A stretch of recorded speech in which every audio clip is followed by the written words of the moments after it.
Hi guys, welcome to our channel. ఈరోజు మేమైతే గోంగూర recipe చేయబోతున్నాం.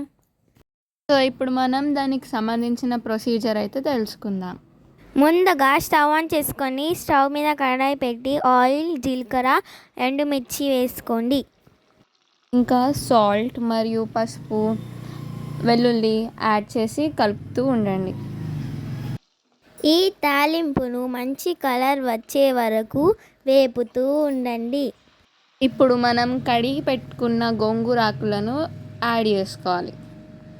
గోంగూర ఆకుల్లో ఉన్న వాటర్ పోయేంత వరకు కలుపుతూ ఉండాలి.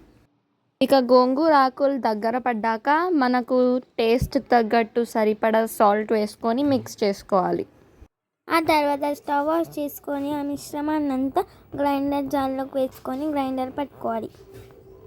మంచిగా గ్రైండ్ చేసుకున్నాక అదే గిన్నెలో లేదా వేరే గిన్నెలో మినపప్పు, పసుపు వేసుకొని పోపు వేసుకోవాలి. మీకు కావాలంటే కరివేపాకు, జీలకర్ర, ఆవాలు, శనగపప్పు వేసుకోవచ్చు. ఆ తర్వాత కట్ చేసిన ఆనియన్స్, మినపప్పు వేసుకొని మొత్తం కలుపుకోవాలి. మొత్తం మిక్స్ అయ్యేంత వరకు కలుపుతూనే ఉండాలి. ఆనియన్స్ కావాలంటే వేసుకోండి, లేకపోతే స్కిప్ చేసుకోవచ్చు. అండ్ ఇప్పుడు వేడి వేడి అన్నంలో గోంగూర పచ్చడి వేసుకొని సర్వ్ చేసుకోవడమే. ఇక తింటుంటే ఉంది ఫ్రెండ్స్, ఆహా.